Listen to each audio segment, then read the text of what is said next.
Good afternoon, guys. Coach Joe. We're going over forechecking now. What's that doing? Whoa.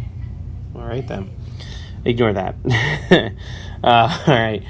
So we're going over forechecking now. This is our system, the standard system that we want to play. Remember, forechecking requires communication, speed, pressure, and execution. We need all those things present in a good forecheck. All right. Offensive zone, puck starts in the corner here. All right. Our F1, actually I should change this because,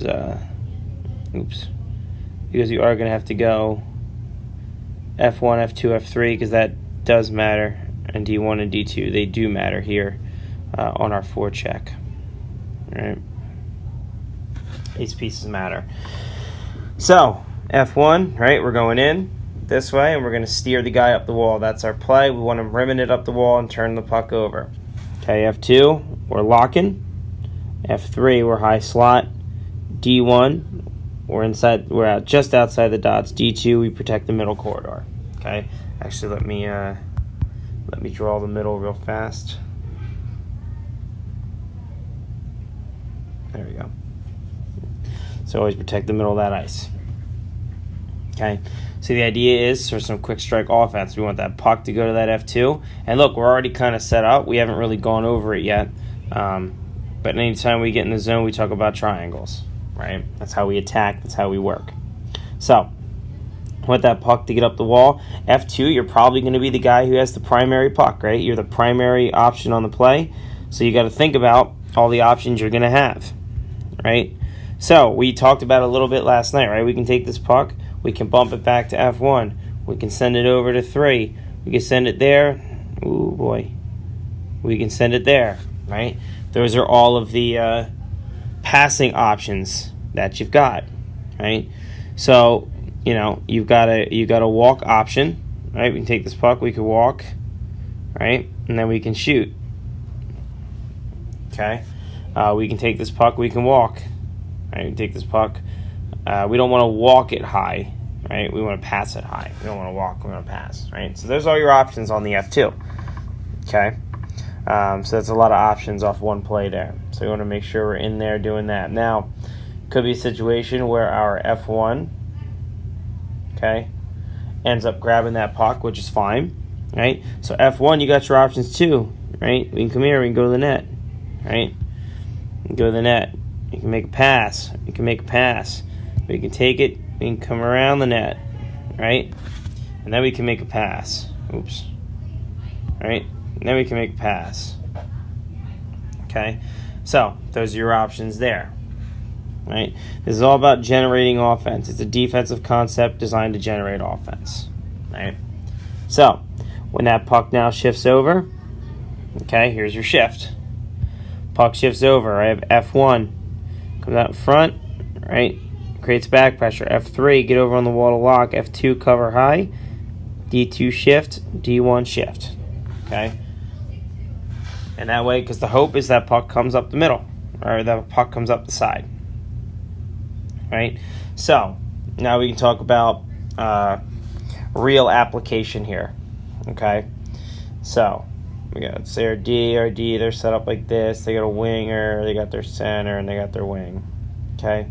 So, real world application, we take our puck, F1 comes in, steers. Okay? F2 takes away that winger's option. Okay? F3 actually, by their placement, takes away this. Okay, takes away this cross ice pass. Okay, and then even if you give them a little bit of the middle here, right, we're still going to be able to converge on them because F1's going to have a good strong back check, right? He's locked. Oops. Right? He's locked, so they're not going to move the puck there. So you can give the center of this room. We can have F3 track him down, right, and converge on him. Converge on him this way, which will work, right? You can converge, go make a turnover here. Because even if he takes that puck and he finds a way to move that puck wide, right, we're already sitting center and we're already sitting pretty, ready to take out and make it even, right? Actually make it our advantage because everybody's marked up here, right? So even if we pull out, right, that's 1-on-2, right? They don't have the attacking advantage. We're going to win that, right? See that? Oh, boy. Right? See that? We're going to win that. See, because I don't think teams are going to be smart enough like us to take this defenseman out and make it a 2-on-2. I don't think they're going to do that. Okay, so while it might look like we're giving up the middle on some of these, we're actually not, because that F3 can come in and converge, right? And when we converge, we don't converge this way. Let's reset this actually, right? So let's say he does get that puck through to the middle here, right? Let's say he does get it through. F1 creates the back pressure. Okay, F3, make sure we're angling him off, right? We just did this drill. You can't go at him like this. You need to angle him off. So even if he does come through with this puck, right, we're pulling out, but you're angling this way. So if he wants to stop, right, that's fine, let him, because F1 and F2 are going to be there to converge on the puck. Okay? The left winger is going to hopefully follow through the middle, but we're going to converge fast enough that it's not going to be there, and it's not going to be there. And here's the other thing. Even if we do converge, right, even if we do it like that, let's say we mess it up and we get a little undisciplined, and we do it and this puck finds its way out, at worst, what is it? At worst, it's 2-on-2. At its worst. Now, we're not going to do that because I believe in getting this guy up in the play, and I believe in getting this guy up in the play to make that 4. But these other teams aren't going to do that. Okay? At worst, we make it 2-on-2. Okay? So, the real world kind of application of this method here is just as we described, because that's where the obvious opening is on the ice. The obvious opening here is up the middle, which isn't, I'm not blind to that. I see that, right? But if he takes that, okay, we're going to angle him off, right? We're going to back check hard, and we're going to squeeze him, just like this, right? We're going to squeeze and squeeze. So when all the pieces move, right, he comes up, we converge. He's probably going to be wide, but I'll be honest with you, tough pass to make. Okay, it's a tough one, but nonetheless, it can be an option, right? It can be an option, but it's a tough one. So you can have an option. Well, you can have an option like, darn it, you can have this option, right? He might go back in front of the net to the D. I think that's unwise because my forecheckers will always back check through the middle of the ice. So you cut that off, right? He's not going to move it to the left winger. He's not moving it to this guy over here, because that wouldn't make any sense because F2's got him.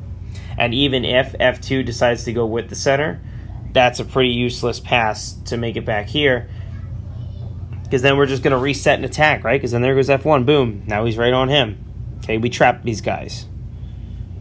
Right? We trap them. Ooh. So while it might look like there are options, there really aren't, because we're doing a great job of sealing up the options. And at worst, we get out of here. At worst, and let's say the center blows by all three, right? At worst, right, and he has to come back and forecheck to the middle. At worst, you're looking at a 2-on-2, right? Look, there it is at its worst. Shoot, right? There it is at its worst, the 2-on-2. We have the advantage because the back checker's coming in.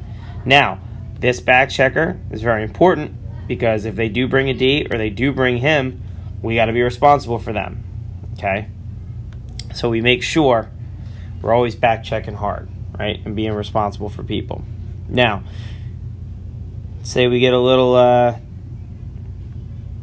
right, so let's say we get the shift on, okay, left wing, right wing, it's going to work the same, right, D2, D1, it's going to work the same. While there might be an obvious opening in the middle, we're going to come back and converge. He can go wide, that's fine. We're going to pull him out, and we're just going to live to play another day on defense, right? Boom, boom, boom. That's going to be big for us, defense, okay? Now, another real world or another live situation that can probably happen here is we always want, so like let's say we get a shot, right? So let's say we get set up in this, okay? We're here, and they're doing what they're supposed to do and whatnot, okay? Say we get set up in that, right? And there's a shot, right? It gets out here, and we have a shot. Okay, and it goes wide. We're already set up in it, so we're already going right back into it. Now it's about competing and wanting that biscuit, right? So even it goes shot here and it goes into the corner, right? He comes out front, boom, seal, go, right? Converge on the puck, seal and seal, right? So that way he's got out until we beat him to that puck. He's got no options. And then guess what? In our O zone, we're already set up in our pretty. That's a square, dummy. We're already set up in our pretty little triangle to create offense. That's why this 1-2-2 forecheck is what it is, because it sets us up in that triangle.